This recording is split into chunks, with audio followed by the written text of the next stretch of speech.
más vamos a escucharnos los de aquí y ahora y los expatriados.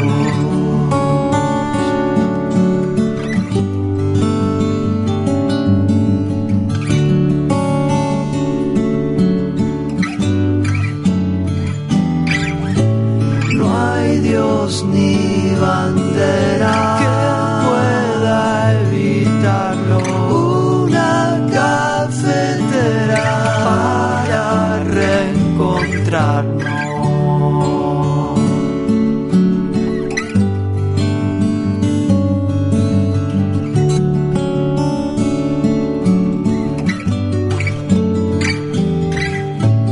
Buenos días, mundo. La ciudad despierta, suena el desayuno, son las 8:30.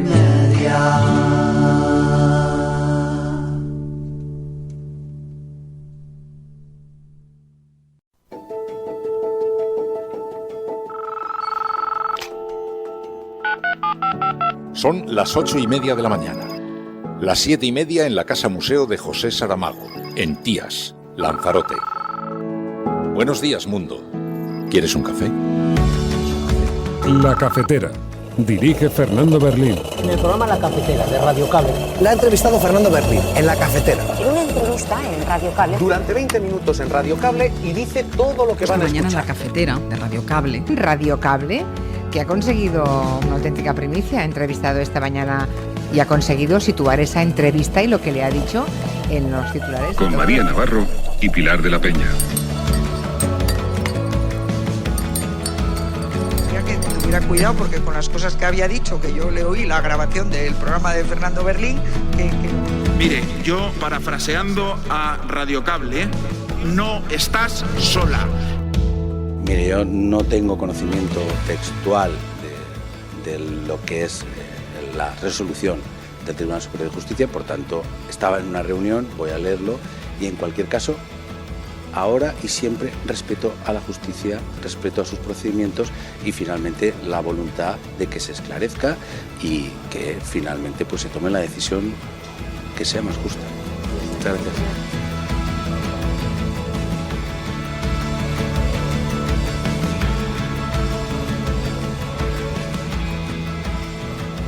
¿Facilitar la investidura de Juanma Moreno para evitar que Vox entrase en el gobierno del Partido Popular en Andalucía? Rotundamente no. ¿Va a romper el gobierno de Castilla y León el Partido Popular? No, ¿verdad? ¿Va a despreciar sus votos si le inviten presidente otra vez, como ha pasado en estos años? ¿A que no? Pues ya está. ¿Y quién le está haciendo daño a nuestra gente con sus políticas? Habiendo tenido geometría variable en la Cámara para no despedir sanitarios ni docentes, para no intentar desecar Doñana. ¿Quién ha hecho todo eso? El Partido Popular. El Partido Popular es el problema. El Partido Popular, la derecha en todas sus combinaciones. Y por Andalucía no va a respaldar políticas ni agendas de gobierno que le hagan daño a nuestra gente. Porque nosotros queremos un bloque de progreso. También coincido con el mundo cuando decía no solamente lo del voto útil, ya lo hemos ido, sino ahora el voto decisivo. Porque algunos han tirado la toalla. El Partido Socialista tiró la toalla, la ha entregado. Yo no me rindo. Me da igual un diputado que 109. Yo voy a pelear con todo mi equipo hasta el domingo a las 8 de la tarde. Porque no se termina un partido hasta que acaba el último cuarto, nos lo enseñó Javier. Y vamos a estar trabajando porque los andaluces lo merecen y lo necesitan. Necesitan a ciudadanos en el gobierno. Nuestras políticas de forma compartida, con los que están al lado de sus vecinos, con los que los eligen como alcaldes y alcaldesas. Ahí tiene que estar una de las claves del próximo gobierno de Andalucía. Ese próximo gobierno va a ser socialista, pero además va a ser, perdonad que os lo diga, revolucionario. Porque vamos a hacer cosas parecidas a las que se hicieron los primeros años de la democracia, los primeros años de la Junta de Andalucía. Mira, Miguel Ángel, vamos a coger la Junta de Andalucía, vamos a hacer como Afonso Guerra. No la va a conocer ni la madre que la parió, pero porque vamos a respetar a los trabajadores y trabajadoras, a los empleados públicos de la Junta de Andalucía, lo que no ha hecho la derecha. Por eso la vamos a poner de nuevo aquí,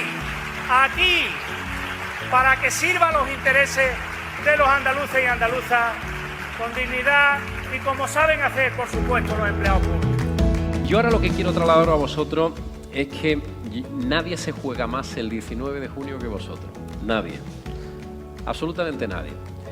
Porque vosotros tenéis la oportunidad que yo no tuve. La oportunidad de tener un gobierno, primero con ambición por Andalucía, ambición por vosotros, y capaz de construir un nuevo porvenir donde vosotros os podáis beneficiar. Por tanto, la juventud andaluza es la receptora del cambio político en Andalucía. Yo creo que también hay un fetiche, ¿eh? Lo de que la izquierda siempre se divide, siempre se pelea y las derechas van siempre juntas y no sé qué. La derecha se presenta con 3 partidos y partidos que se creían monolíticos como el PP han protagonizado, algunos capítulos destacados y muy bochornosos, ¿no?, de enfrentamientos internos. Han llegado con pocas concentraciones frente a sus propias sedes. Entonces, a veces la izquierda somos especialmente melancólicos y autoflagelantes, ¿no? Empezamos ahí, lo hacemos todo mal, nos dividimos, somos los peores. Bueno, vamos a salir ya también de la melancolía, ¿no? Y vamos a mirar hacia adelante y vamos a buscar nuevos espacios donde poder, ya digo, hacer lo importante, que es cambiar el sentido común por abajo. Nosotros lo que estamos diciendo es actuemos ya, legislemos y pongamos en marcha este mecanismo. Creo que urge que lo hagamos. Llevamos ya muchísimos meses, desde el inicio de la legislatura, con el debate tributario que se va aparcando siempre, pero en este caso sí que quiero despejar la incógnita. No es posible crear este impuesto a través de la Ley de Presupuestos Generales del Estado por puro mandato constitucional. Por tanto, en este caso nos asiste la razón y sí hay que legislar con carácter inmediato para crear esta figura impositiva, que lo más importante creo que es que sirve para compensar la salida de esta crisis. El debate es cómo salimos de esta crisis.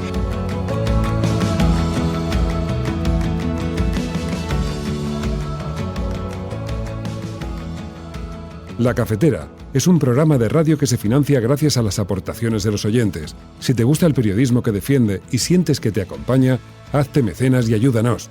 Infórmate en radiocable.com/mecenas.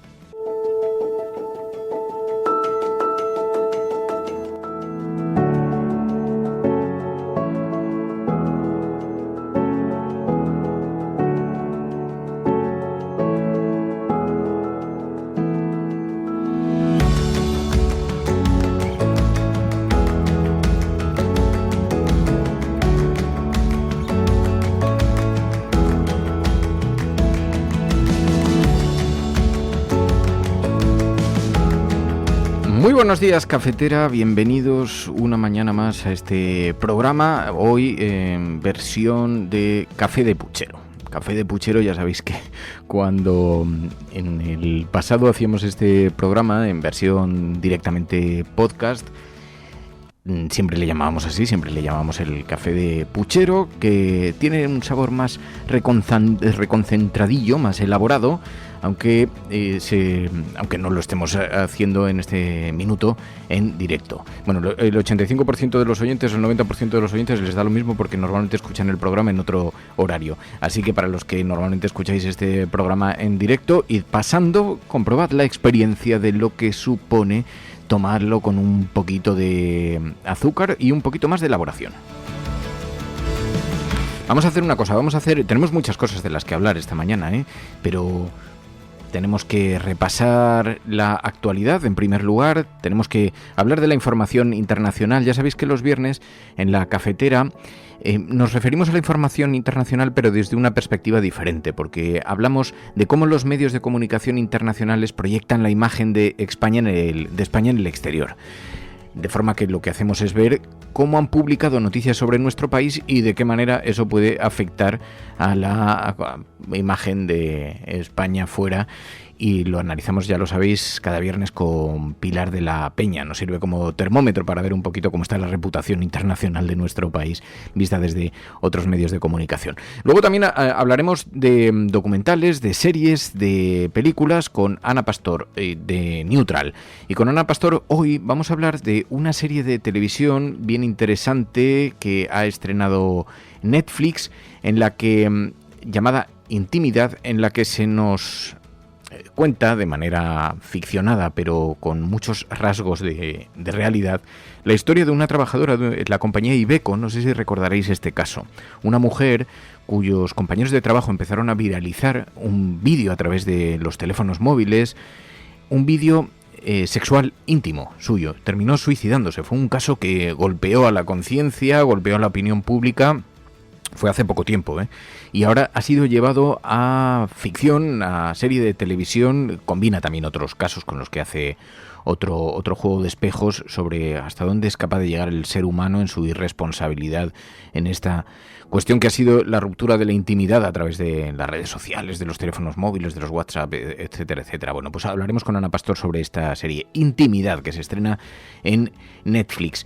Y después hablaremos de videojuegos aquí en La Cafetera. Los viernes, ya sabéis, a ver, si sois oyentes habituales de este programa, sabéis que cada jueves por la tarde a las 7 de la tarde nos juntamos un grupo de oyentes en el canal de Twitch para jugar unas partidas del videojuego Among Us y después grabar la sección de videojuegos, de esta nueva forma de entretenimiento. Hablaremos de un género dentro de los videojuegos llamado Metroidvania y lo haremos con Bartu. Si nunca os habéis pasado un jueves, tenéis que hacerlo porque pasamos un rato muy divertido. Las partidas son abiertas, son partidas colectivas donde jugamos unos oyentes contra otros y no sé si conocéis el juego Among Us, pero es un ratito bastante divertido. Quedamos los jueves a las 7 de la tarde en el canal de Twitch. Es muy fácil acceder, además radiocable.com/Twitch. radiocable.com/Twitch. Así se llega a nuestro canal. Y, pues bien, ayer estuvimos además conversando sobre este género dentro de los videojuegos, podríamos llamarle el Metroidvania, y lo hicimos con Bartu. Lo escucharemos también a continuación. Así que tenemos un montón de cosas en el menú en una mañana en la que hoy estamos apenas a 2 días de las elecciones en Andalucía, las miradas están puestas en el sur de España. ¿Cuánto habrá girado la intención de voto? ¿Cuánto habrá cambiado la opinión pública? ¿Lo ha hecho allí? ¿Se habrá vuelto más conservadora? ¿Le han perdido el miedo a votar a la derecha? Todo eso quedará aclarado el próximo domingo. Hay cierta preocupación por el ascenso de la extrema derecha, su posible entrada en el gobierno de Juanma Moreno, en fin, todas esas dudas que recaen ahora mismo sobre esta circunstancia electoral. Lo vamos a repasar también en una jornada en la que, sabéis, hemos conocido también la imputación de Mónica Oltra. El Tribunal Superior de Justicia de Valencia sostiene que aunque no existe prueba directa, esto es importante, porque es lo que dice el propio tribunal, aunque no existe prueba directa que vincule el expediente de la consejería con Mónica Oltra, dice el Tribunal Superior de Justicia que los indicios hacen pensar que fueron orquestados con el fin de tapar el caso de los abusos de su exmarido a una menor tutelada. Es un asunto bien feo, bien complicado, que tiene otras derivadas, porque la opinión pública, veíamos el debate público en las redes sociales, había muchos que ponían en cuestión, vaya, qué casualidad que aparezca ahora mismo esta imputación a solamente 2 días de las elecciones en Andalucía, siempre señalando a la izquierda por un asunto que estaba allí congelado en la nevera y de pronto reemerge en estas circunstancias, y algunos otros elementos que pasan más desapercibidos, que son más desconocidos y que, hombre, merece que por lo menos sean colocados en la mesa, aunque solamente sea para tener... El asunto es feo, en todo caso, y nadie pretende restarle importancia porque no es un asunto, desde luego, sencillo, y no nos queremos imaginar la situación de esta joven que estaba tutelada y víctima de los abusos del exmarido de Mónica Oltra. Pero sin desmerecer la historia, ya es llamativo que la menor haya estado representada por un dirigente y asesorada por un dirigente del partido Ultra España 2000 y con Vox de acusación particular.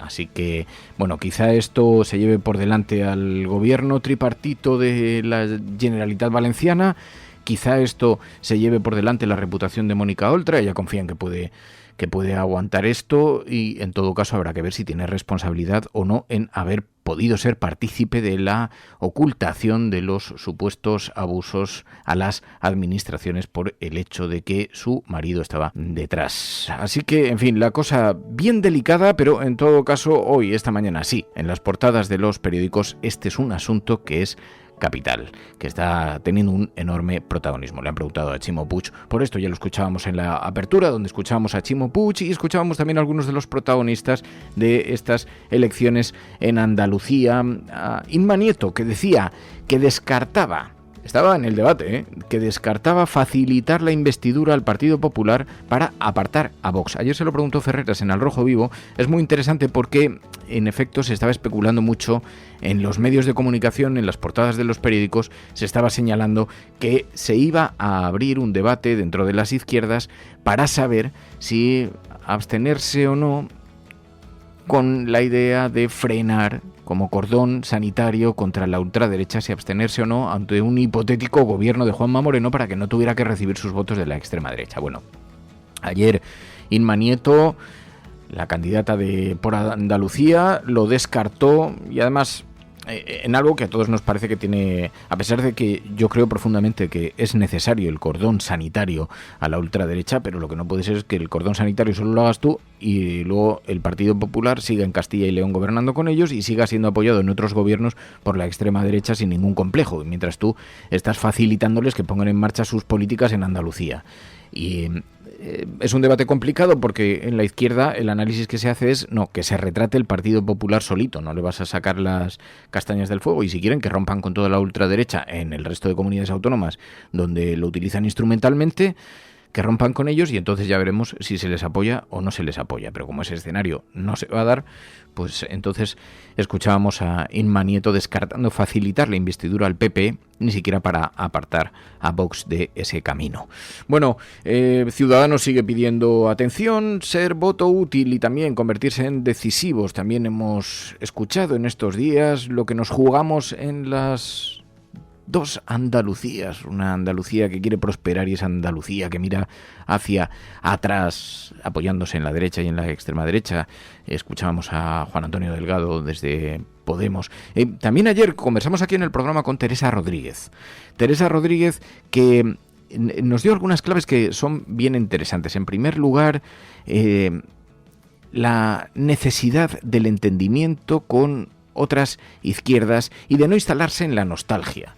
Decía Teresa Rodríguez, oye, que la derecha también va dividida, que siempre nos estamos flagelando desde la izquierda, pero que la derecha va dividida. Y luego, incluso cuando hemos sido unidos, como ha ocurrido en Castilla y León, no les ha costado nada ponerse de acuerdo al Partido Popular y a la extrema derecha, así que no siempre es eficaz, decía Teresa Rodríguez. Luego lo escucharemos también, aunque algunos de estos fragmentos ya lo habéis escuchado en la apertura, en el resumen de sonidos. Con ese resumen de sonidos ya tendríais conformado un boletín de actualidad. Va a ser lo que os van a contar hoy. Todas las tertulias va a ser lo que os van a contar los informativos de radio, ordenada la conversación en ese mismo orden. Pero ya sabéis que en la cafetera os contamos todo lo que os cuentan los demás, pero también os profundizamos un poquito más en aquellas cosas que prefieren que pasen más inadvertidas. Porque esto es la cafetera y si lo estás escuchando, eres la resistencia y no estás sola. Bienvenido. ¿Quieres un café?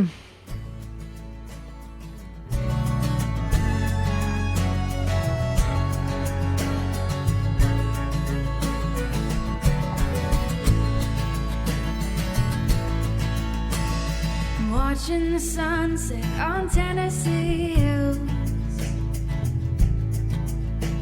I wish I could capture it, I never will. 'Cause I'm not a painter, can't stay in the lines. Just sitting here sipping. Bueno, pues os decía, los titulares esta mañana son muy duros para Mónica Oltra. Mónica Oltra imputada por encubrir abusos de su exmarido, dice el periódico El País en su portada. La vicepresidenta valenciana ayer fue imputada por el Tribunal Superior de Justicia por el supuesto encubrimiento del caso de abusos a una menor tutelada por el que fue condenado su exmarido. La oposición pidió ayer la destitución de Oltra, que descarta dimitir. La líder de Compromís es uno de los grandes apoyos del nuevo proyecto de Yolanda Díaz, señala precisamente el periódico El País en su portada. Os podéis imaginar, si esta es la lectura que hace el periódico El País, la lectura que hacen el resto de medios de comunicación. Como había además una menor implicada y como se produce además en situación de indefensión de una tutelada, el caso es muy feo, es muy preocupante, no caben medias tintas con la defensa además de esta menor. Lo que pasa es que al tratarse de una responsable política tan destacada como el caso de Mónica Oltra, hay otras cuestiones que hay que colocar sobre el tablero, independientemente del caso de los abusos. El caso de los abusos ya fue juzgado, el caso de los abusos ya fue condenado, precisamente la condena recayó sobre el exmarido de Mónica Oltra. Están separados, no tienen relación, pero más allá de lo que ocurre actualmente, Mónica Oltra es la derivada, porque ha sido imputada por supuestamente encubrir abusos de su exmarido, por encubrirlos institucionalmente, por no hacer lo posible porque fueran desvelados estos abusos. Bueno, veremos a ver, porque como os decía, es bien importante que el Tribunal Superior de Justicia sostiene que no existe prueba directa que vincule el expediente de la consejería con Mónica Oltra, pero que sí que los indicios hacen pensar que fueron orquestados con el fin de tapar el caso de los abusos de su exmarido. Es importante este matiz, que no lo está destacando nadie en portada, sí lo destacó ayer El País en Valencia, pero no lo está destacando en su edición nacional.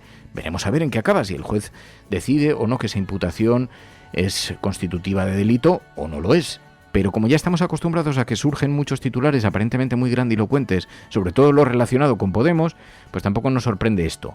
Insisto, separemos el caso de los abusos que ya han sido juzgados y condenados y que tienen un responsable detrás, en efecto, el exmarido de Mónica Oltra, pero de este otro caso, que habla de un supuesto encubrimiento para que no tuviera dimensión institucional, dicen, insinúan, para salvaguardar la reputación política de Mónica Oltra.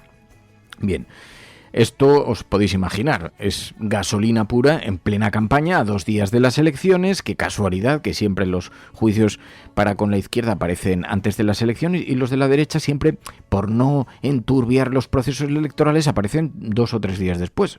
Es una cosa bien sorprendente que a mí me sorprende mucho, pero en fin. Según el periódico ABC, Puig ignora la imputación de Oltra para no romper el gobierno valenciano. Es verdad que es un asunto feo y que, por lo tanto, pues también puede poner en peligro el gobierno de Valencia. Pide respeto, pese a que 13 funcionarios de política de igualdad también están acusados de buscar proteger la carrera política de su jefa. El Tribunal Superior de Justicia de Valencia sostiene, según el periódico ABC, que la líder de Compromís conocía desde el principio que su entonces marido abusó de una menor. Pero esto es lo que dice el periódico ABC, porque volvemos a insistir en la portada del periódico El País. Lo que dicen es que el Tribunal Superior de Justicia señala que no existe prueba directa que vincule el expediente, pero sí hace pensar que estos indicios sí hacen pensar que fueron orquestados con el fin de tapar el caso de abusos. Bueno, aunque no exista prueba directa. El periódico ABC titula Puig ignora la imputación de Oltra para no romper el gobierno valenciano. Ayer, en efecto, le preguntaron a Ximo Puig sobre esta imputación de Mónica Oltra. Mire, yo no tengo conocimiento textual de lo que es la resolución del Tribunal Superior de Justicia, por tanto, estaba en una reunión, voy a leerlo, y en cualquier caso, ahora y siempre respeto a la justicia, respeto a sus procedimientos y finalmente la voluntad de que se esclarezca y que finalmente pues se tome la decisión que sea más justa. Muchas gracias. ¿Puede afectar al botánico? No, yo creo que no, en absoluto. Mire, esta es una comunidad que está avanzando en esos términos que hemos hablado ahora, desde el diálogo social, generando estabilidad, generando credibilidad, aumentando la inversión, en lo que significa la reputación, mejorando y estando por encima ya de buen gobierno de la mayoría de regiones europeas. Por tanto, hemos pasado de una situación de una mala reputación a un momento positivo también en cuanto a la reputación de la Comunidad Valenciana. Esta es una cuestión puntual y que se va a observar, pues como siempre, desde el respeto a la justicia. Muchas gracias. Bueno, aquí llama la atención, en primer lugar, en efecto, ¿cuánto puede afectar a la reputación de la Generalitat? Pensar que hasta que se produzca esta declaración de Mónica Oltra frente al juez, el desgaste va a ser extraordinario. Va a ser la pregunta más repetida, no nos cabe ninguna duda, en todas las ruedas de prensa. Va a ser el comentario más realizado y la presión en los medios de comunicación, sospechamos, no va a decaer. Cabe aquí destacar también que hay algunos elementos que hacen de esto algo anómalo. Hombre, ya resulta llamativo que la menor, ya no tutelada, ahora ya mayor de edad, pero haya estado asesorada y representada por un dirigente de un partido político ultra, España 2000. y con Vox de acusación popular, con la extrema derecha. Entonces todo esto, pues la menor sigue siendo una menor en situación de debilidad. Creo que hasta hace poco había estado viviendo en la calle, ahora creo que vive en casa de unos familiares y va pasando de casa de familiares a casa de familiares, según contaban algunas crónicas esta mañana en los medios de comunicación. En fin, digamos, ahora es mayor de edad, ya no es menor de edad. Y sea como sea, claro, luego está el caso de los abusos. Pero mezclar las dos cosas es una cosa bastante llamativa que hoy sucede en la portada del periódico El Mundo. Puig mantiene a Oltra imputada por los abusos de su exmarido. No está imputada por los abusos de su exmarido. Ese caso ya se fue juzgado y además fue condenado. Está imputada supuestamente por haber participado en la ocultación de ese asunto para que no tuviera repercusión pública, para que no tuviera repercusión institucional. El Tribunal Superior de Justicia cree que la vicepresidenta lo encubrió para proteger su propia carrera política, dice el periódico El Mundo. Pero, en todo caso, tampoco se puede mezclar ambas cuestiones porque parecía que estaba Mónica Oltra con su exmarido participando de los abusos. Y, hombre, nos parece que incluso hasta en esto, que es un asunto bien feo, como decimos, que no merece muchos... De hecho, no tuvimos comentarios en su momento, no hubo debate sobre el juicio al exmarido porque todo el mundo dio por hecho que, por supuesto, el testimonio de la víctima era suficientemente contundente como para que tuviera consecuencias judiciales muy importantes. Pero todos los demás ingredientes hacen que esto sea un asunto feo, llamativo, por lo menos, que tiene algunos elementos que no hacen precisamente que sea sencillo analizarlo desde una perspectiva muy limpia.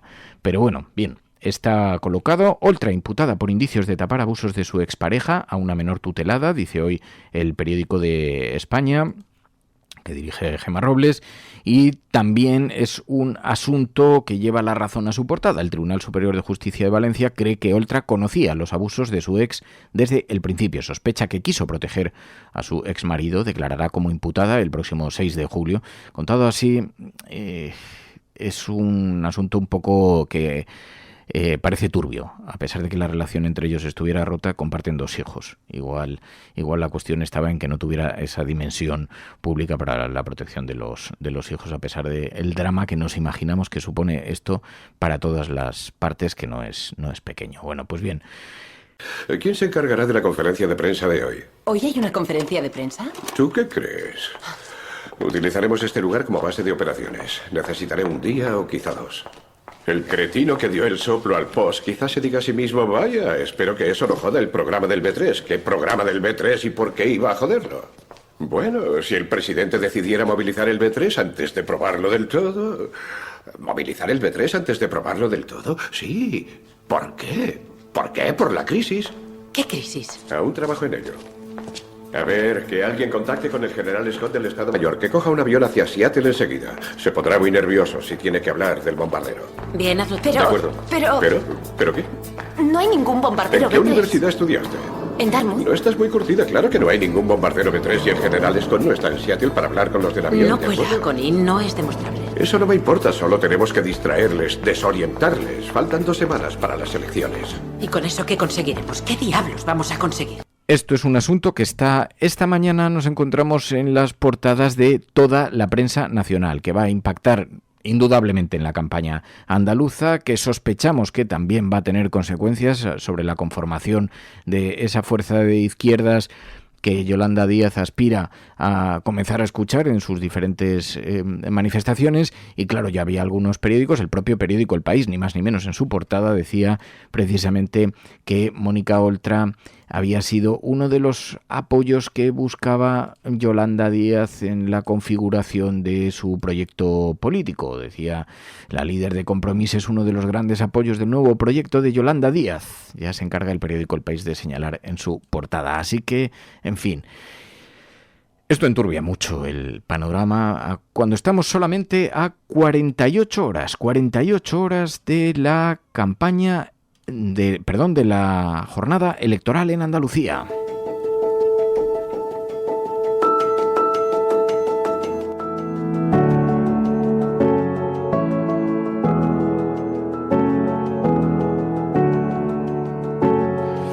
Y allí el Partido Popular sabe que se la juega por la mínima para conseguir el suficiente respaldo que les haga no necesitar a Vox, a la extrema derecha. Juanma Moreno pide el voto a los jóvenes. Yo ahora lo que quiero trasladar a vosotros es que nadie se juega más el 19 de junio que vosotros. Nadie.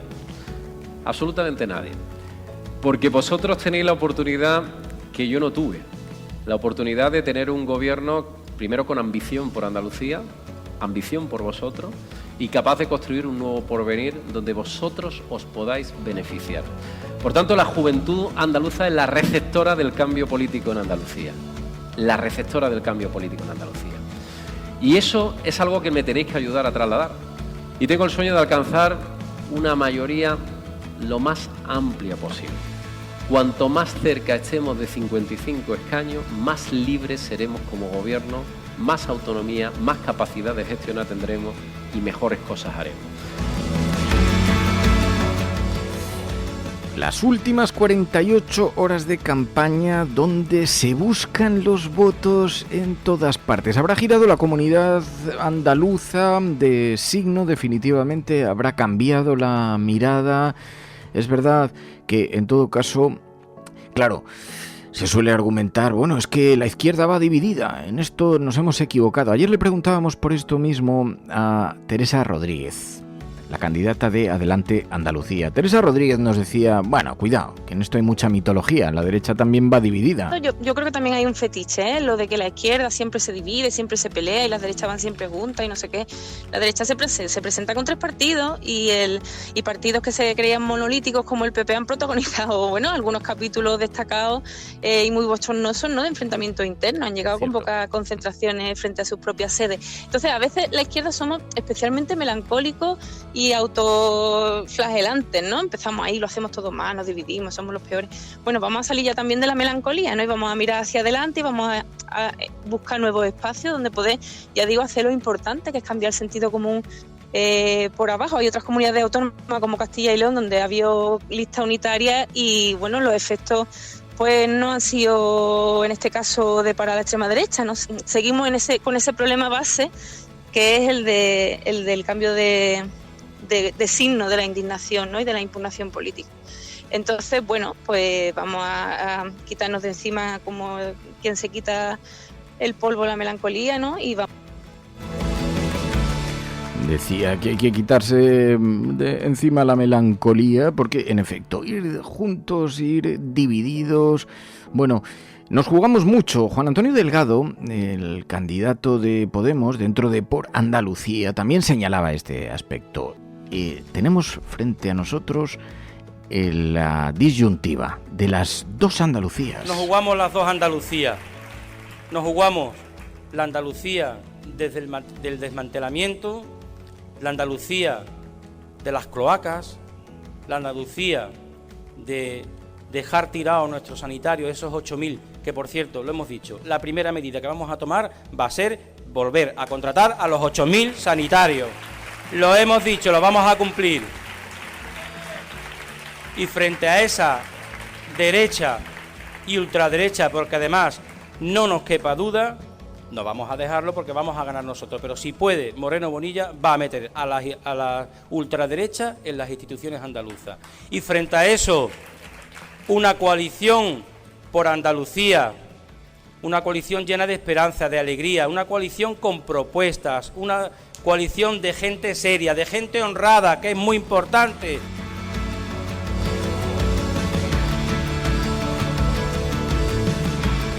Así que en las últimas horas todo el mundo se afana por encontrar los votos, también por ser decisivos. Eso decía por lo menos el responsable de Ciudadanos, que pedía no solamente el voto útil, que también, sino ser decisivos, y decía no hay que tirar la toalla. Y señalaba, el Partido Socialista ha tirado la toalla, decían desde Ciudadanos. También coincido con El Mundo cuando decía no solamente lo del voto útil, ya lo hemos ido, sino ahora el voto decisivo, porque algunos han tirado la toalla. El Partido Socialista ha tirado la toalla, la ha entregado. Yo no me rindo. Me da igual un diputado que 109. Yo voy a pelear con todo mi equipo hasta el domingo a las 8 de la tarde, porque no se termina un partido hasta que acaba el último cuarto, nos lo enseñó Javier. Y vamos a estar trabajando porque los andaluces lo merecen y lo necesitan. Necesitan a Ciudadanos en el gobierno. Y estoy convencido de que así va a ser. Ha cambiado la tendencia. Nos daban por muertos. ahora todo el mundo tiene interés por nosotros. Quedan muy poquitos votos, muy poquitos escaños, pero van a ser los más decisivos en la historia de Andalucía durante décadas. Y esos votos tienen que ir con un sello naranja, clarísimo, porque los andaluces saben qué vamos a hacer con él.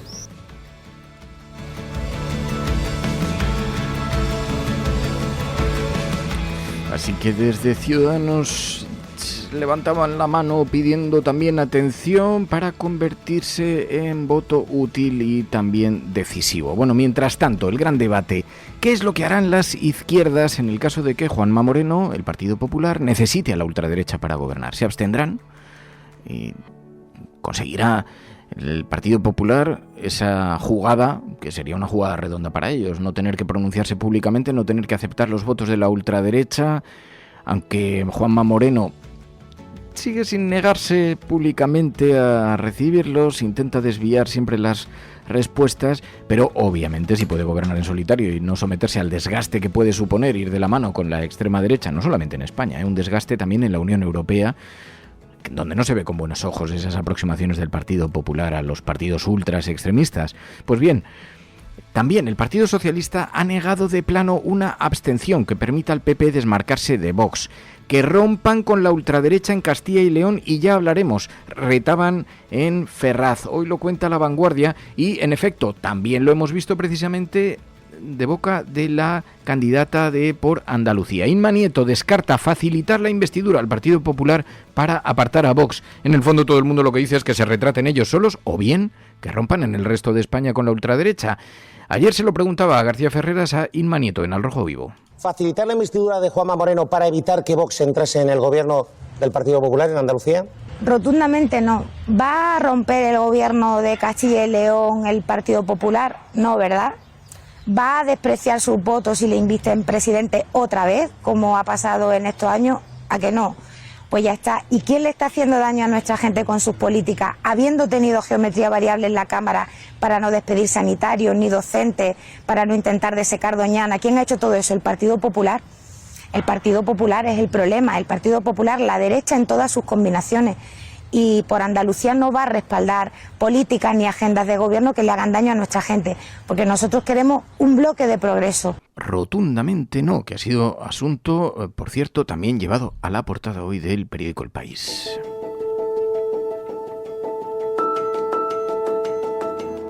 Y mientras tanto, desde el Partido Socialista en Andalucía se prometen transformaciones en el caso de llegar a gobernar la comunidad de nuevo. A la Junta no la va a reconocer ni la madre que la parió, decía Juan Espadas. Nuestras políticas de forma compartida, con los que están al lado de sus vecinos, con los que los eligen como alcaldes y alcaldesas.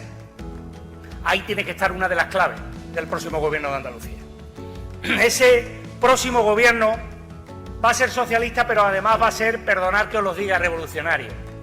Porque vamos a hacer cosas parecidas a las que se hicieron los primeros años de la democracia, los primeros años de la Junta de Andalucía. Mira, Miguel Ángel, vamos a coger la Junta de Andalucía, vamos a hacer como Alfonso Guerra. No la va a conocer ni la madre que la parió, pero porque vamos a respetar a los trabajadores y trabajadoras, a los empleados públicos de la Junta de Andalucía, lo que no ha hecho la derecha. Por eso la vamos a poner de nuevo aquí, para que sirva a los intereses de los andaluces y andaluzas, con dignidad y como saben hacer, por supuesto, los empleados públicos. Partido Socialista que se dirigía también a los empleados públicos en esa intervención en el mitin. Todavía no son los últimos mítines de campaña, hoy sí ya los veremos, pero estamos solamente a 48 horas ya de la jornada electoral. El domingo se decide cuál es el futuro de la comunidad y a partir de ahí se mirará más adelante. ¿Qué puede suponer esto para Pedro Sánchez? Si el batacazo es grande para el Partido Socialista, todos los ojos van a mirar en la dirección de Moncloa. ¿Qué puede suponer para el proyecto político de Yolanda Díaz? ¿Se mira con simpatía ese proyecto político desde las otras izquierdas? Ayer Teresa Rodríguez, que fue entrevistada aquí en La Cafetera, fue preguntada por este asunto, le preguntamos por esto, y Teresa Rodríguez decía mirar con simpatía el proyecto de Yolanda Díaz, aunque creía que todavía había inconcreción. Hay una falta de concreción importante, ¿no?, sobre el proyecto que presenta Yolanda Díaz, pero obviamente lo miramos con simpatía y con interés. y bueno, pues más adelante se verá de qué forma cooperar. Lo que sí planteamos con mucha claridad es que nosotros vamos a seguir apostando por una voz andaluza, y que creemos que la necesitamos, porque bueno, pues vamos camino de abrir una brecha ya interminable entre Andalucía y el resto del Estado, no solo Andalucía, sino el resto de territorios del sur. Los vehículos eléctricos se construirán en el norte con los minerales del sur, y vamos a una recuperación que abrirá más esa brecha, y queremos poder poner sobre la mesa nuestras reivindicaciones como el feminismo lo hizo en su momento. Eso de esperar o que ya vendrá lo vuestro después, pues es una cosa que ya no vamos a hacer. Reclamaba el andalucismo, también la autonomía propia. Esto me ha parecido interesante destacarlo de la entrevista de ayer, por eso lo he recuperado para que lo volviéramos a escuchar juntos, porque sí que hay un elemento que están poniendo encima de la mesa todos los partidos con los que Yolanda Díaz está entrando en contacto. Partidos como Más Madrid, también los partidos de la Comunidad Valenciana, también partidos como Por Andalucía, donde están todos señalando que, bueno, quizás se pueda llegar a acuerdos para formar una gran coalición nacional o una gran unidad nacional, pero habría que respetar la autonomía propia de cada partido en sus regiones, es decir, que puedan presentarse de forma independiente en las elecciones cuando son regionales, cuando son autonómicas, etcétera. Es decir, que se les dé autonomía. Esto nos pareció muy interesante. También le preguntamos por el entendimiento con otras izquierdas. Yo creo que lo ideal es construir a medio plazo, ponerse a mirar en positivo hacia adelante, encontrar nuevos espacios de alianzas y de apoyos, porque nosotros obviamente estamos convencidos de que Andalucía solo sale de la situación en la que está con políticas de izquierda, es decir, el andalucismo de derecha no tiene ningún sentido, ¿no? Y desde esa perspectiva, pues desde nuestra propia habitación andalucista, digamos, mantener relaciones de fraternidad con otras izquierdas, ¿no? Y construyendo poco a poco, ya digo, ese sentido común alternativo por abajo, que después dé fruto a nivel electoral, ¿no? Pero primero hay que cambiar ¿no? el sentido común que se ha instalado en nuestros barrios y entre nuestra gente más joven, que está caracterizada por un giro reaccionario, ¿no? Y no es algo solamente andaluz. Y esto nos parece una clave muy interesante. La indignación ha cambiado de bando. La indignación ha cambiado de eje político. Antes la indignación se situaba en la izquierda, pedía mejoras en los servicios públicos, pedía cambios incluso en la democracia. ¿Os acordáis del movimiento Democracia Real ya? Pero ahora la indignación se sitúa en el eje de la derecha y la extrema derecha. Ahora lo revolucionario es situarse en el polo de Vox, la insolidaridad. Dado que no ha funcionado que mejore la democracia, nos vamos a situar en otro eje político, en el de por lo menos que me funciona a mí lo mío. Y esto es muy preocupante, y decía, esto es un cambio de paradigma que tenemos que entender desde la izquierda y que tenemos que atacar desde la izquierda. Así que Teresa Rodríguez contestaba de esta manera ayer aquí en La Cafetera. Pues bien, mientras tanto, también desde la izquierda se intentan proponer medidas. Hoy es uno de los asuntos de los que habla la actualidad de esta mañana. Hay un cierto debate interno dentro del gobierno porque Yolanda Díaz ha pedido una ley especial, un impuesto a las eléctricas, mientras que Montero, la ministra de Hacienda, intenta esquivar esa polémica y dice que no, que lo que habría que hacer es crear una especie de impuesto en los presupuestos generales del Estado. Dice Yolanda Díaz, eso no es ni siquiera legalmente posible. Nosotros lo que estamos diciendo es actuemos ya, legislemos y pongamos en marcha este mecanismo. Creo que urge que lo hagamos. Llevamos ya muchísimos meses, desde el inicio de la legislatura, con el debate tributario que se va aparcando siempre, pero en este caso sí que quiero despejar la incógnita. No es posible crear este impuesto a través de la Ley de Presupuestos Generales del Estado por puro mandato constitucional. Por tanto, en este caso nos asiste la razón y sí hay que legislar con carácter inmediato para crear esta figura impositiva que lo más importante creo que es que sirve para compensar la salida de esta crisis. El debate es cómo salimos de esta crisis. Yolanda Díaz decía, no es posible hacerlo a través de los presupuestos generales del Estado, aunque lo diga Montero, aunque lo diga quien quiera. Así que un impuesto a las eléctricas, el gobierno está estudiando cómo implantarlo ante la gran subida de precios. Ya, por cierto, que nadie os cuente milongas, Italia, Bélgica y el Reino Unido ya han optado por un gravamen a las productoras de electricidad para atajar los beneficios por cómo están subiendo los precios. La idea ha gustado en el Ejecutivo, pero en la coalición hay división sobre cómo aplicarlo. Si a través de los presupuestos generales del Estado, de forma transitoria, o bien creando una ley como sugiere Yolanda Díaz. Bueno, incluso Boris Johnson, el gobierno conservador al frente del Reino Unido, a finales de mayo pasado, también el ministro de Hacienda anunció un impuesto del 25% a las eléctricas. Así que vemos que no es un fenómeno exclusivamente, no es un debate exclusivamente nacional. Pues bien, aquí están los epicentros informativos esta mañana. Aquí es donde se disputan en esta mañana los grandes temas a debate. La abstención o no de las izquierdas para frenar a la extrema derecha, las elecciones en Andalucía, que tienen un gran protagonismo, también la imputación de Mónica Oltra por una hipotética ocultación de los abusos de su exmarido a una menor tutelada, pero también la implicación de la extrema derecha en esa materia. Bueno, pues estos son los epicentros informativos esta mañana y las noticias que traemos en la cafetera, pero tenemos muchas otras cosas de las que hablar, entre otras de información internacional, pero sabéis que los viernes lo abordamos desde una perspectiva muy diferente, porque allí sí os contamos cómo recogen los medios de comunicación internacionales noticias sobre España, de qué manera las abordan. Porque, sin embargo, en la información internacional, ayer vimos cómo los líderes de Alemania, de Francia y de Italia viajaban a Kiev, visitaban a Zelensky, se reunían con él y le prometían apoyo sin reservas. Scholz, Macron y Draghi abrían a Ucrania las puertas de la Unión Europea. Ucrania pertenece a la familia europea. Bendicen que se conceda a Kiev el estatus de candidato y Macron decía incluso que Europa no va a exigir a Ucrania que haga concesiones a Europa. Draghi subraya que acceder al estatus de candidato a la Unión Europea es un paso muy profundo y la unidad inicial de la Unión Europea ante Rusia se resquebraja. Crecen las voces a favor del pragmatismo, dice hoy La Vanguardia.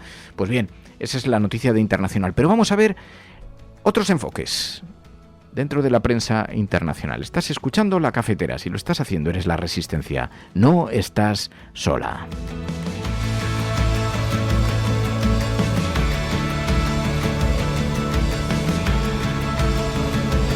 La Cafetera es un programa de radio que se financia gracias a las aportaciones de los oyentes. Si te gusta el periodismo que defiende y sientes que te acompaña, hazte mecenas y ayúdanos.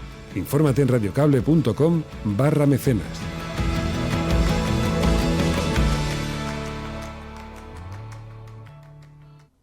Programas de radio, de televisión en España, la prensa burlándose de nuestra propuesta. Podrán decir todos los periódicos del mundo lo que quieran. Que a democracia va a ganar. En España, el ex vicepresidente del gobierno... En España finaliza el recuento de votos en los comicios municipales y autonómicos con una participación del 64%. Rodrigo Rato is under investigation. Dejaré lo mejor de mí, para poder estar a la altura de la confianza que ustedes me han entregado. No olvidamos justicia, verdad, respeto. Seguimos. Bueno, pues ya sabéis que los viernes además abrimos una página para hablar en La Cafetera sobre cómo la prensa internacional proyecta la imagen de España en el exterior y lo hacemos con Pilar de la Peña. Pilar de la Peña, buenos días. Hola, buenos días.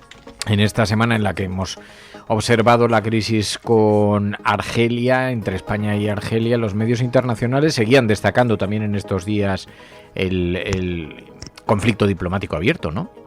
Sí, la verdad es que va poco a poco desarrollándose y vamos escuchando reacciones, pero sigue siendo un asunto que tiene bastante presencia en los medios internacionales. En general, la prensa de todo el globo ve esta crisis diplomática con bastante preocupación. De hecho, el diario francés La Croix, por ejemplo, señalaba que en la Unión Europea preocupa bastante. Hay varios medios que han asegurado que se veía al borde de la ruptura a los dos países. El Deutsche Welle, la televisión alemana, hace poquito hablaba también de la paradoja a la que se enfrenta y el dilema al que se enfrenta España con esta crisis. Y bueno, sigue siendo un asunto que preocupa bastante. Entre medias, podríamos también comentar que es interesante cómo lo está viendo la prensa argelina, ¿no? Al final, esta misma semana escuchábamos que en algunos medios han subido el tono y por ejemplo, la agencia oficial de prensa argelina ha llamado pirómano Álvarez. Es verdad que en una columna no es una reacción oficial, pero sí nos indica un poquito la reacción en Argelia. En toda esta semana y todos estos días ha habido bastantes artículos pues muy críticos con el gobierno español. En algunos casos se señalaba, incluso alguno calificaba calificaba a Pedro Sánchez de alborotador y criticaban un poco la gestión diplomática, y en general existe la sensación en Argelia de que el gobierno español no ha sabido leer y no se ha tomado en serio el enfado en Argelia por el giro en el Sáhara Occidental, y está hasta cierto punto sentando mal pues algunas de las decisiones del gobierno español, ¿no? Argelia sigue insistiendo y quiere marcar esto en un conflicto bilateral. Parece que ha irritado que desde España pues se apelara a la Unión Europea. Y es otra de las cosas que ponen de relieve. También ha molestado y ha habido ciertas críticas en los medios argelinos por el hecho de que desde España tanto Álvarez como Nadia Calviño insinuaran que la cercanía de Argelia con Rusia podía también estar detrás de estas digamos, de la crisis, y desde Argelia se insiste en que el motivo de esta crisis es el giro de postura sobre el Sáhara Occidental, este apoyo al plan marroquí, y sobre todo la falta de explicaciones que el gobierno español estaría dando a Argelia, ¿no? En este sentido, también hay varios medios que critican un poquito lo que llaman la interferencia de Marruecos, ¿no? Es verdad que en esta crisis bilateral, aunque es una crisis entre los dos países, no se puede olvidar el peso que tiene Marruecos, que es una especie de triángulo, ¿no? Además, Marruecos y Argelia ya no es más que una crisis, es realmente un enfrentamiento en toda regla el que mantienen. De hecho, están rotas las relaciones diplomáticas desde hace varios meses, y en este sentido, pues por ejemplo, desde Argelia Marruecos ha celebrado el cambio de postura de España y también el enfado de Argelia. De hecho, desde Marruecos se consideraba que esto evidencia que Argelia es una parte importante en el conflicto del Sáhara, y desde Argelia se critica un poco pues algunas de las interferencias marroquíes, y por ejemplo pues se habla de que ellos no han recurrido a la Liga Árabe en busca de apoyo, y que eso es algo que se está vendiendo desde Marruecos. En fin, todo este asunto sigue en el foco de buena parte de la prensa internacional, con además el telón de fondo, el gas como telón de fondo, y todos los temores y la preocupación por el contexto energético en este momento. Oye, ha habido una noticia que ha pasado bastante inadvertida en España. Esta imputación de Mariano Rajoy en Andorra por coaccionar a la banca en el marco de la llamada Operación Cataluña. Así lo recogió el diario.es, pero hemos visto que en el resto de medios pues lo hacían de forma bastante tímida. En medios de comunicación internacionales sí que ha tenido alguna repercusión. Pues sí, la verdad es que hay varios medios internacionales que se han hecho eco de esta noticia, que es bastante llamativa, tratándose de un expresidente del gobierno español. En concreto, dos de los más conocidos son Le Figaro y Die Tageszeitung, un diario francés y el diario alemán, que lo han destacado, eso, ¿no?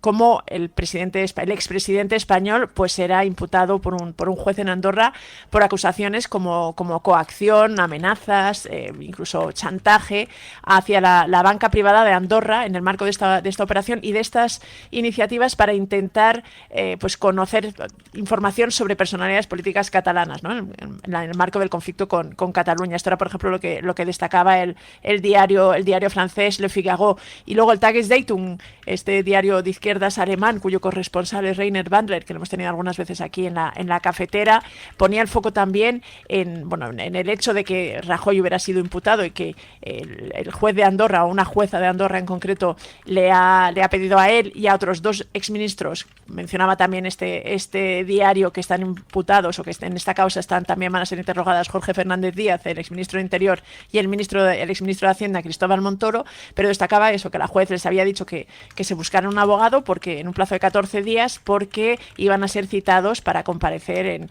el marco de esta investigación. Y además el diario alemán lo que ponía destacado es que lo que estaba un poquito en el ojo del huracán era esta red policial alternativa que desde hace tiempo se venía denunciando la existencia en España, y que se habría dedicado realmente con prácticas bastante dudosas pues a recopilar información en concreto sobre el movimiento independentista y algunos de los principales políticos catalanes, y que era uno de los asuntos que estaba en juego en esta investigación judicial contra Mariano Rajoy en Andorra.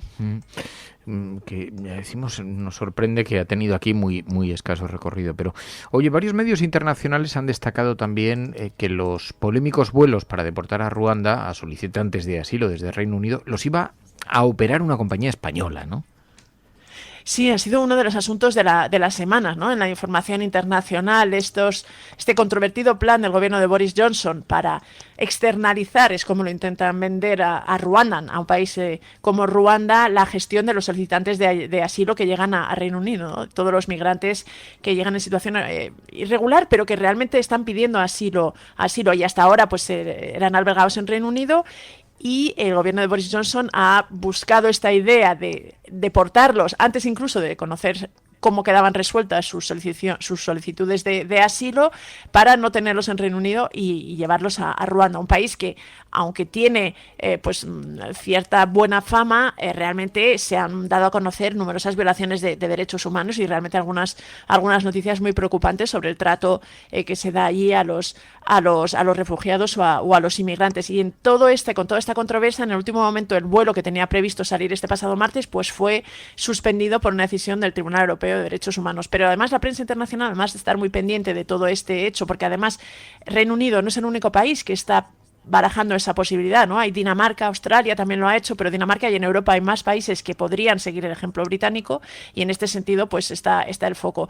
Pero ha habido varios medios que lo que han destacado es que ese avión que había fletado el gobierno británico para deportar en principio eran a 7 solicitantes de asilo en Reino Unido, lo estaba operando una compañía española, y su nombre ha salido en numerosos medios, ¿no? Se llama Privilege Style, es una aerolínea de vuelos charter que además normalmente, que lo destacaban algunos de los medios, Bloomberg por ejemplo, que es una compañía que normalmente utilizan varios equipos de fútbol, desde el Real Madrid, el Barcelona o la selección española, que también opera vuelos para llevar a turistas al Mediterráneo, y que era la empresa que había sido contratada por el gobierno británico para esto, ¿no? Bloomberg hablaba incluso de una oscura empresa española, ¿no? Y luego buena parte de la prensa británica también se hacía eco del nombre de esta aerolínea española. The Times hablaba también del secretismo con el que el gobierno británico había llevado toda esta operación.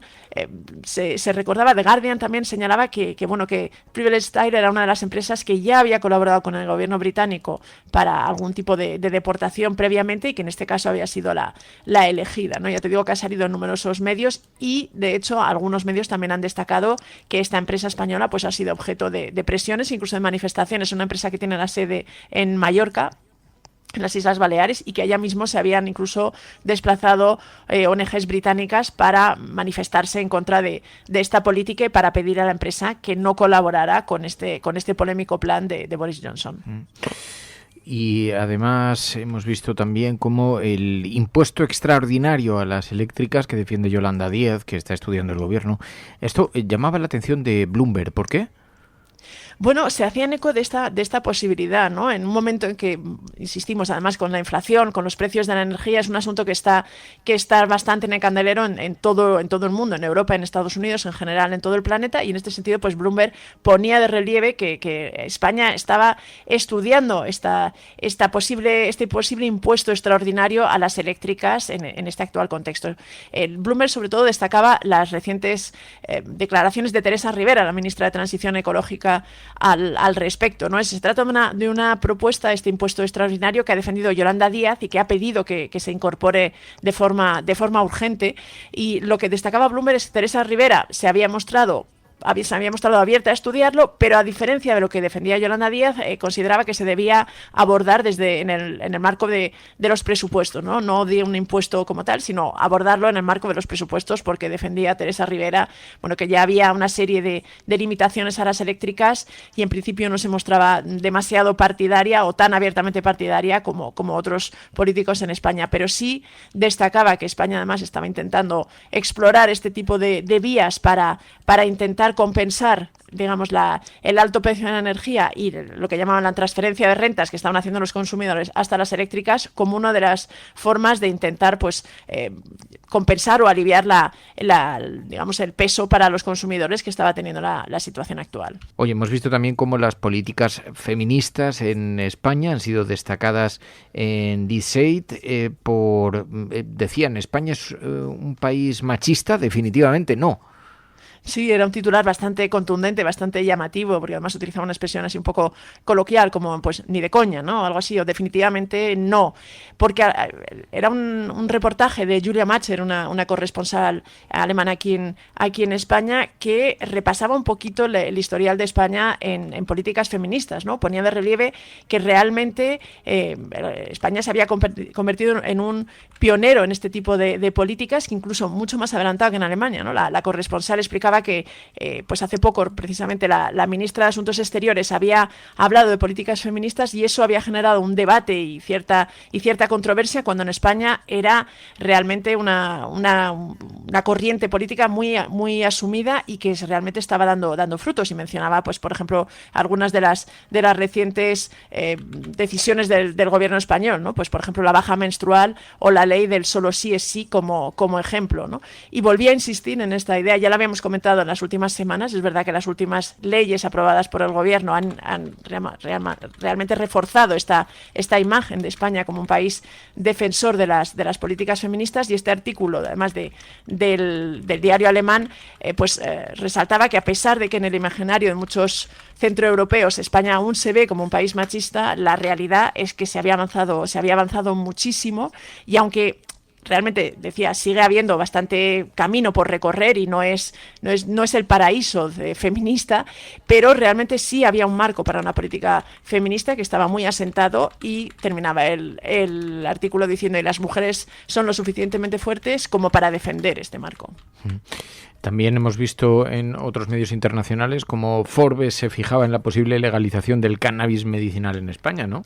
Sí, lo ponía de relieve en un artículo bastante largo, y destacaba que España, destacaba la iniciativa del PSOE proponiendo la legalización del cannabis medicinal. Lo que pasa es que el artículo, aunque lo destacaba y ponía de relieve que esto podía suceder, advertía que los términos en los que se estaba debatiendo, los que se había marcado esta propuesta, no era previsible que realmente resolvieran el problema de los pacientes, ¿no? Y ponía de relieve que muchas asociaciones y que expertos y que incluso algunos pacientes se quejaban de que la normativa seguía siendo muy restrictiva, y realmente esa legalización y esa despenalización no iba a traducirse a efectos prácticos en una mejor acceso de los pacientes que necesitan este tipo de terapias a los productos, ¿no? Se quejaban, por ejemplo, de que se limitaba a las enfermedades con las que se podía solicitar estas terapias, que solo se permitían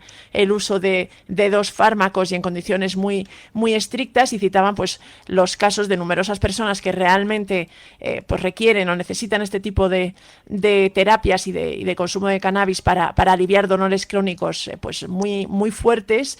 Realmente la sensación del artículo era que al final iban a seguir estando desprotegidos por parte del Estado, y iban a tener que recurrir a vías alternativas para conseguir su medicación.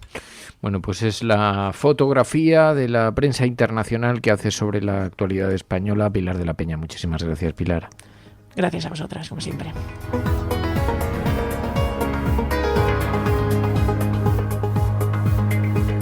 La Cafetera es un programa de radio que se financia gracias a las aportaciones de los oyentes. Si te gusta el periodismo que defiende y sientes que te acompaña, hazte mecenas y ayúdanos. Infórmate en radiocable.com/mecenas. La Cafetera y Neutral presentan Plata o Plomo. El mundo en series. En el Juego de Tronos, o ganas o mueres. Con Fernando Merlín y Ana Pastor. ¿Sabes dónde estás? Es una radio pirata, de la zona neutral. Nos recuerda un poco por qué luchamos. La noche es oscura y alberga horrores. La noche es oscura y alberga horrores. Nada cambia de golpe. Si estuvieras en una bañera que se calienta poco a poco, morirías hervida sin darte cuenta. Estamos juntos. Somos un trío. ¿Nosotros vivimos románticamente juntos? Hola, habla con Walter White. Usted dijo que estaba casi muerto, ¿vale? Dijo que moriría en cualquier momento. Plata o plomo, el mundo a través de las series, a través de las películas, a través de los documentales, con Ana Pastor Neutral. Ana Pastor, muy buenos días. Muy buenos días. Oye, con una propuesta que nos traes esta semana, Intimidad, en Netflix. Según ha declarado una compañera de trabajo de su hermana, Parece ser que durante las últimas semanas en la fábrica circularon unas imágenes de carácter sexual. ¿Lo sabía usted? ¿En la fábrica? ¿Unas imágenes de quién? De Anne. No lo sabía. No, yo creo que se confunde. Ya me hubiese contado algo así. Según parece, llegaron a la mayoría de los trabajadores.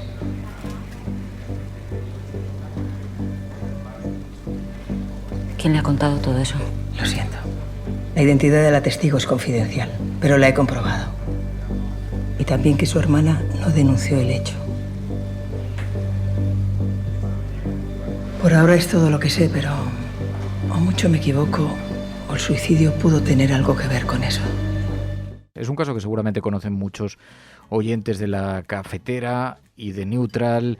Aquella mujer, una empleada de Iveco, que se suicidó después de que se difundiera a través de los empleados de la compañía, que se viralizase en la empresa un vídeo sexual. Fue un caso muy sonado, entonces muy impactante, que también nos reveló el problema al que nos enfrentamos con la pérdida de intimidad con las redes sociales, con el WhatsApp, con las fotografías, los vídeos íntimos. Bueno, es una serie de ficción. Se llama Intimidad, está protagonizada prácticamente, diría casi en su totalidad, aunque también aparecen hombres, por mujeres.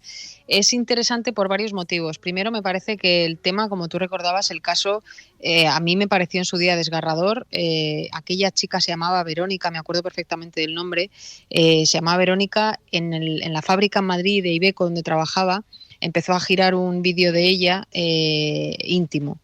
Ese vídeo se supo después que una expareja suya lo había difundido pues, con un ánimo de venganza. Ella ya había rehecho su vida después con otra persona, estaba casada, tenía hijos y movió ese vídeo entre los trabajadores. Creo recordar que allí trabajaban como 2.000 personas. Una mañana salió un poco antes de su turno y se suicidó.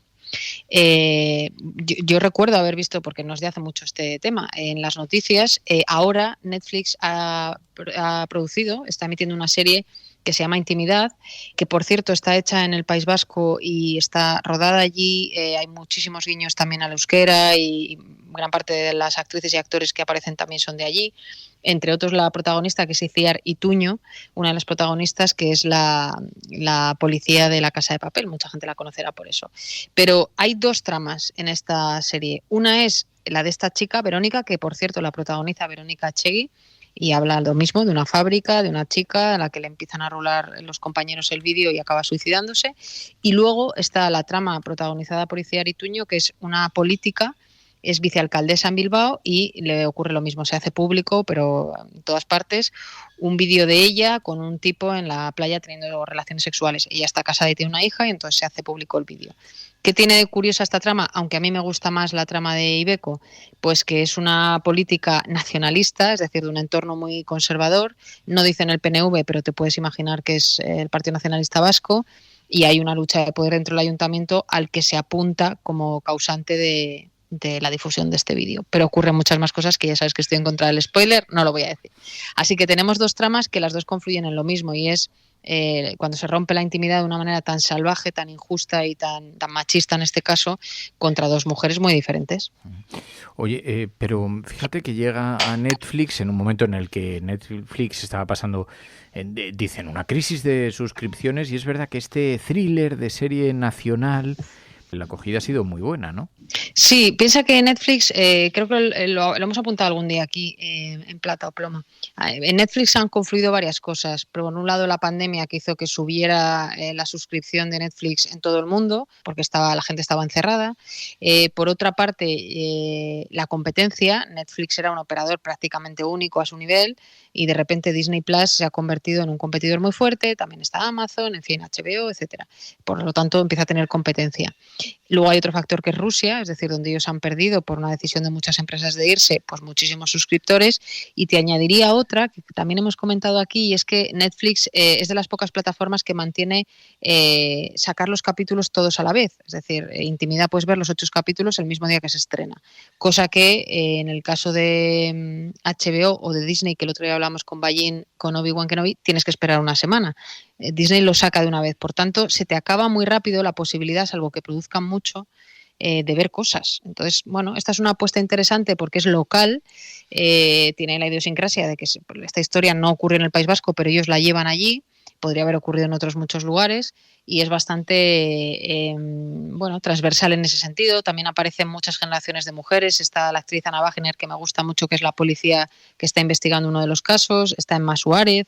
Está bien. O sea, yo creo que es una serie que te habla también de algo que está en las conversaciones, desde chicas muy jóvenes que envían una foto sin imaginarse que esa foto luego va a acabar donde no debe, y un poco el papel que tú decías, ¿no?, de la protección de la intimidad. Había una crítica en Cinemanía, decía... no parecía la típica serie de Netflix, primero por el elenco de actrices, entre las mejores, y después por la mirada femenina. ¿Te lo parece? Sí, de hecho he leído una crítica que dicen que estamos en una época en la que sabes que el feminismo se clasifica o se califica muchas veces como algo excesivo, ¿no?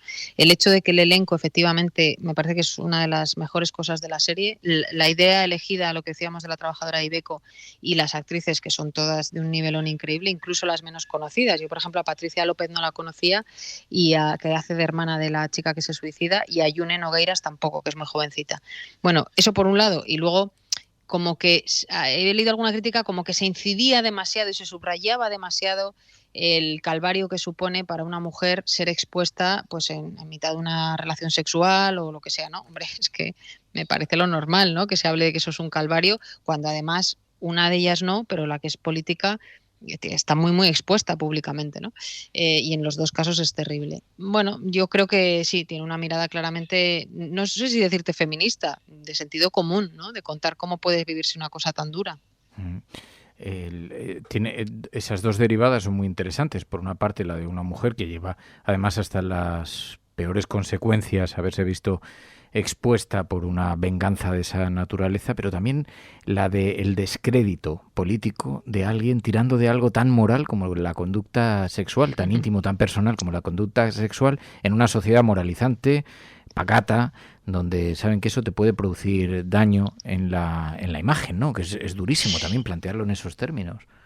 Sí, fíjate que yo siempre he pensado, no sé qué opinas tú, que en España ese tipo de cosas, esto es una serie, pero si lo lleváramos a la realidad, y no fuera ficción, en España eso tiene un impacto menor que en otros países. Pues estoy pensando en Clinton, ¿no? A Clinton se le pasó mucha más factura por Lewinsky, que ya hemos hablado también de qué diferente es nuestra mirada ahora de ese caso a entonces, que por bombardear o participar en una operación militar en Somalia, ¿no?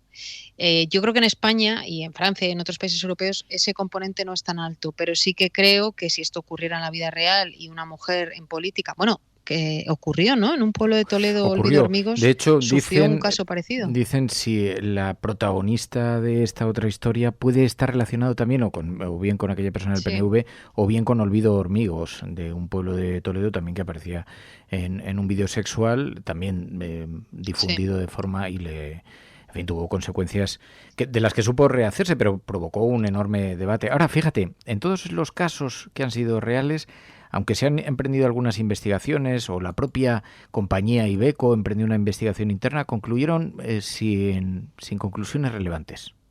Lo cual nos da una idea también de cómo se manejan después estas cuestiones, ¿no? De cómo se tiran balones fuera, de cómo se mira para otro lado, de cómo se intenta pasar página para que no parezca que la responsabilidad que tienen quienes contribuyeron a difundir el vídeo, ¿no?, como acto inocente y que sin embargo terminó siendo el motivo del suicidio de un ser humano, ¿no? Sí, de hecho, a mí me gusta más en la serie cómo tratan esta historia, la de la chica de Iveco, porque en Verónica Echegui puedes ver esa gota que va cayendo en su vida. Pues primero empieza a haber miradas entre los tipos que trabajan con ella, esas miradas se convierten en comentarios, los comentarios se convierten en gestos obscenos, los gestos obscenos se convierten en que la arrincona a alguno, y entonces ella es la comidilla, al principio solo, entre comillas, es la comidilla de la empresa, pero eso va mucho más allá. Al final vive situaciones muy violentas para ella, es una cosa que en su pasado ocurrió y que alguien para hacerla daño lo utiliza ahora. Y está muy bien tratado, creo también, lo difícil que es ir a denunciar una cosa así por varios motivos. Primero, por lo que tú has dicho, ella fue a la empresa a decirle, oye, me está pasando esto, y la empresa pues como que se quitó un poco de en medio, ¿no? Luego, además, si tú vas a denunciar, a tu entorno tienes que avisarle de esto, con lo cual es muy duro. Y además de todo esto, suele ocurrir que se desestima o que no se encuentra el culpable. Y a mí me sorprende porque con la tecnología hoy en día pues te puede ocurrir una desgracia como esta, pero todos sabemos que la tecnología nos sirve para averiguar cada cosa, cada rastro, a qué hora, quién lo reenvía, cuándo y cómo. Entonces, si te pones a investigar, realmente sí que podría haberse hallado, ¿no? Y en el caso real de la trabajadora, creo recordar que esto se archivó. Imagínate para la familia, ¿no? O sea, cuando ella había dado la voz de alerta, y la serie lo cuenta así, a la empresa, y nadie le ayudó y acabó suicidándose, ¿no? Pues es la serie Intimidad, la propuesta de Ana Pastor para esta semana. Ana Pastor, Neutral. Muchísimas gracias, Ana. Muchas gracias. Plata o plomo. El mundo en series. En el Juego de Tronos, o ganas o mueres. Con Fernando Berlín y Ana Pastor. ¿Sabes dónde estás? Es una radio pirata. De la zona neutral. Nos recuerda un poco por qué luchamos.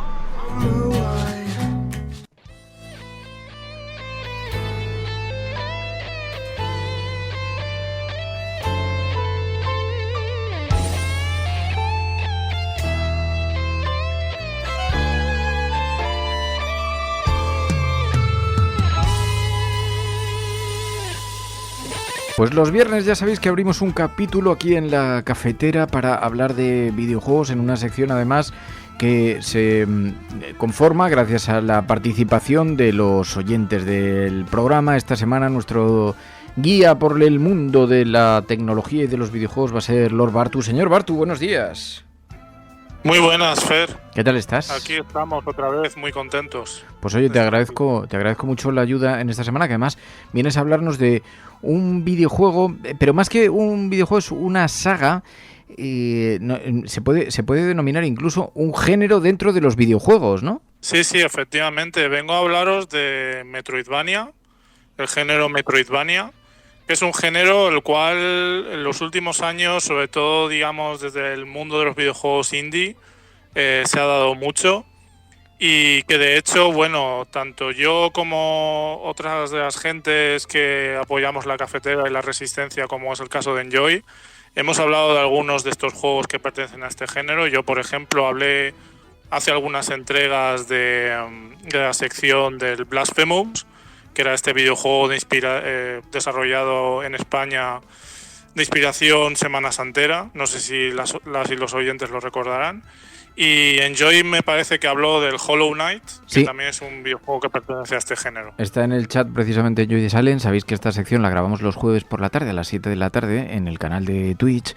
Y ahí vemos también fragmentos de los videojuegos. Y dice Enjoy de Silence, sí, es del mismo, este género es del mismo que Hollow Knight, nos decía. Y luego también nos estaba diciendo Isa Black que hay que incidir de forma especial en que el Metroid era de los primeros personajes femeninos fuertes. De hecho, dice, los editores no sabían ni que era una mujer la protagonista. El nombre de este género toma su nombre de la fusión de dos sagas de videojuegos, la saga Metroid y la saga Castlevania, ¿no? Efectivamente. Sí, dos sagas de videojuegos que la verdad es que han sido muy significativas, que nos han marcado a muchas y muchos jugadores, y que la verdad es que construyeron los mimbres sobre los cuales se generó este género de videojuegos.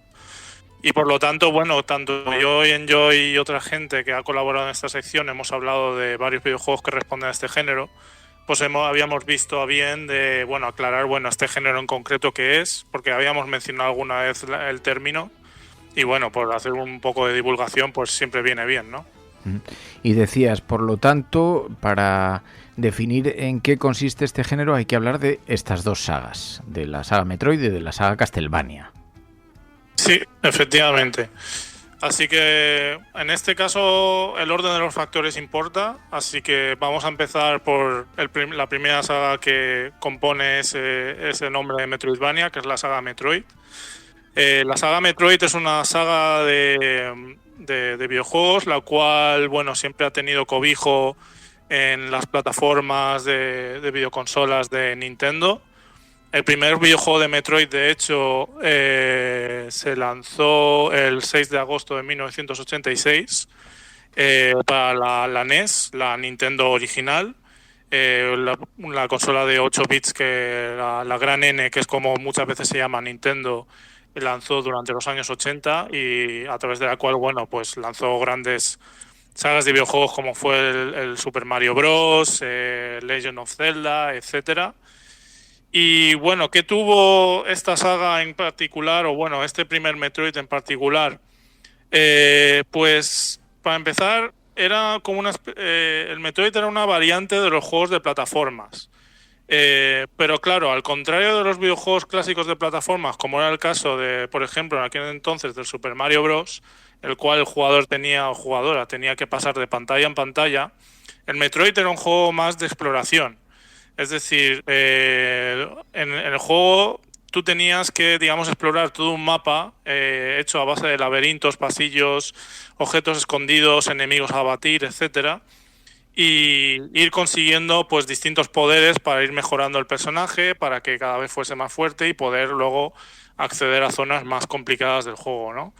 De hecho, en esta saga se dio una de las particularidades muy típicas del Metroidvania, que es el tema del backtracking, que se llama. El backtracking se refiere a que tú, mientras estás jugando un Metroidvania, normalmente encuentras muchas veces al inicio del juego, en muchas zonas con las que te topas al principio, ciertos sitios a los cuales no puedes acceder porque hay algún tipo de bloqueo, algún tipo de barrera, algún tipo de puerta que necesita algún tipo de llave especial que en ese momento no tienes. Con lo cual, luego más adelante en el juego podrás encontrar los objetos o las habilidades que requieres para poder luego acceder a ese tipo de zonas que normalmente ocultan pues otro tipo de objetos que vas a requerir para poder finalizar el juego, o poderes o cualquier historia. Como bien apuntaba Isa en el chat, sí, efectivamente el Metroid es el primer juego que tuvo uno de los primeros juegos. La verdad no tengo claro si Metroid se lleva la medalla de ser el primero, pero sí uno de los primeros juegos que contó con un personaje protagonista femenino, el cual la gente, claro, en aquel momento chocó bastante, más que nada porque, claro, cuando tú juegas al Metroid original, la gente que luego tuvo la oportunidad de jugar en los años 80 desconocía ese dato. De hecho, claro, tú juegas a ese juego y lo que ves es un personaje metido en una especie de traje con una escafandra, el cual no permite, en principio, adivinar cuál es el género del personaje, si es masculino o femenino. Esto únicamente se revelaba al final del juego y únicamente si conseguías completar el juego con un cierto porcentaje que se te daba en base al número de objetos que habías encontrado, el número de power-ups que se llama, ¿no? Que es este tipo de objetos que permiten pues que tu personaje tenga más puntos de vida, más misiles, por ejemplo, etcétera. Con lo cual fue, la verdad, toda una revolución en aquel momento y eso pues sentó las bases para que luego, por ejemplo, muchísimos otros personajes femeninos, como por ejemplo sería el caso de Lara Croft durante los años 90 en la saga Tomb Raider, pues tuvieran cabida y tuvieran también, podríamos ver videojuegos con protagonismo femenino. Esta era la saga Metroid. En la saga Castlevania, me decías, fue desarrollado por Konami, que es una importante compañía de videojuegos también muy referenciada, ¿no? Sí, aquí, bueno, cambiamos un poco de tercio porque, bueno, mientras en la saga Metroid es una saga de, bueno, por las imágenes que tú estás ahora mismo mostrando en el streaming que estamos grabando en este momento, pues la gente puede ver que la saga Metroid tenía una inspiración muy que puede recordar mucho las películas de Alien, ¿verdad? A películas de ciencia ficción y demás. La saga Castlevania, sin embargo, es, digamos, un poco lo contrario. Es decir, en vez de utilizar como base la ciencia ficción, utiliza como base la fantasía épica. De hecho, bueno, la saga de Castlevania en un principio que sí que era una saga de videojuegos de plataformas muy al uso, es decir, de ir de pantalla a pantalla, no permitía exploración y demás, era muy clásico en este sentido. Sin embargo, la innovación que proponía era sobre todo a nivel narrativo. La saga Castlevania, la historia que cuenta es que hay una familia de cazadores de vampiros llamados los Belmont, los cuales cada 100 años tienen que, cada vez que el conde Drácula resucita, pues al Belmont que le toque de turno, pues le toca pues irse ahí al castillo de Drácula a darle lo suyo al conde. Y Y de hecho una de las particularidades que tiene es que esta familia, la familia de los Belmont, lo que tiene es que heredan un látigo sagrado que lo que hace es que es el arma principal que tú puedes utilizar como jugador en el juego. Sin embargo, ¿qué ocurrió? Que durante los años 90, concretamente, si no me equivoco, en el año 97, precisamente en el año 97, salió una entrega de esta saga llamada Symphony of the Night que cambió completamente lo que venía siendo los Castlevania hasta ese momento. El Symphony of the Night, de hecho, es una entrega de los Castlevania, el cual en un principio se proponía como una continuación de la entrega anterior, la cual se llamaba Round of the Night, Round of Blood, el cual esa entrega en concreto tú llevabas al Belmont de turno, que en este momento era Richard Belmont, y de hecho tú cuando comienzas a jugar al Symphony of the Night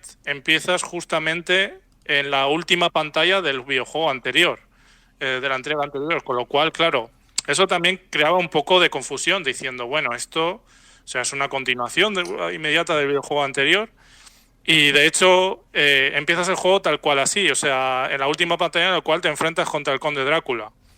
¿Qué ocurre? Que cuando superas esa pantalla, lo que pasa inmediatamente después es que, bueno, hay un interludio narrativo y entonces te cuenta que, bueno, que el Conde Drácula que ha vuelto a la vida más pronto de lo normal, y eso hace que, bueno, dentro del lore, ¿no?, de la historia del Castlevania, el Conde Drácula pues tuvo un hijo, el cual se llama Alucard, que para los muy avispados y avispadas pues se darán cuenta que Alucard es el nombre de Drácula pero puesto del revés, el cual es una especie de personaje híbrido entre un vampiro y un ser humano. Y entonces, como ve que su padre ha vuelto antes de lo previsto a la vida y al cual no le tiene, digamos, mucha simpatía, pues decide pues ir él mismo a darle matarile. Entonces, en este juego manejamos a este personaje. ¿Y qué ocurre? Que en este Castlevania en concreto, a nivel de jugabilidad, lo que introducía era lo que venía ocurriendo en la saga Metroid. Es decir, que de repente nos encontramos con un Castlevania al cual teníamos que explorar todo el castillo de Drácula de manera totalmente libre. No nos veníamos impedidos por ir pasando de pantalla en pantalla. Se puede volver atrás todas las veces que quieras. Y luego además incluye un elemento que eso no estaba incluido en los Metroid, que es un elemento muy de los RPG, que es que el personaje podía subir de nivel, podías obtener armas, equipamiento, comprar nuevo equipamiento para el personaje, armaduras, etcétera. Estoy viendo la evolución en los vídeos que nos has enviado, que están disponibles en YouTube, que se pueden ver con la evolución de estos videojuegos desde los años 80 hasta la última de las entregas, y la verdad es que es una pasada cómo mantenían la esencia y el espíritu, pero claro, han cambiado tantísimo, decían en el juego, decían en el chat, no, es que son muy retro, no, es que estos son los primeros, son los de los años 80. Totalmente, y de hecho hay una cosa a destacar, ahora que comentas eso sobre la evolución estética de los Castlevania. Claro, aquí hemos visto cosas que son muy retro, utilizando todavía el pixel art. Algunas entregas también se adentraban al 3D, sobre todo entregas que empezaron a salir en la Nintendo 64, que fue la primera consola de videojuegos 3D de Nintendo. Sin embargo, Symphony of the Night fue como una especie de apuesta que hizo muy grande Konami, porque claro, hay que tener en cuenta que el juego, como ya he dicho, salió en el año 97. En aquel momento, claro, la PlayStation ya había salido al mercado, y en ese momento mucha gente lo que demandaba era videojuegos en 3D. Entonces, que Konami de repente siguiese proponiendo un videojuego con pixel art era realmente una apuesta muy arriesgada. Y de hecho eso luego con el tiempo lo que ha acabado demostrando fue que, claro, si vemos un poco en retrospectiva, muchos de los videojuegos de 3D que se producían en la época han resistido muy mal al paso del tiempo, y realmente lo que Symphony of the Night demostró era que los juegos de 16 bits o 32 bits con estética pixel todavía tenían mucho que decir. Tal ha sido el caso que, bueno, en los últimos años, desde los videojuegos indie, se ha visto que mucha gente ha recuperado el estilo pixel art y ha hecho auténticas maravillas todavía. Sí, y es verdad que incluso ya no como cosa vintage, sino que que se ha recuperado también porque se ha conformado como un estilo propio. Pues, señor Bartu, le agradezco muchísimo este paseo de lo retro a nuestros días, pero por este subgénero en el mundo de los videojuegos, el género dentro de los videojuegos, Metroidvania. Bartu, gracias de corazón. No hay de qué. Un abrazo fuerte. Espero. Muchas gracias.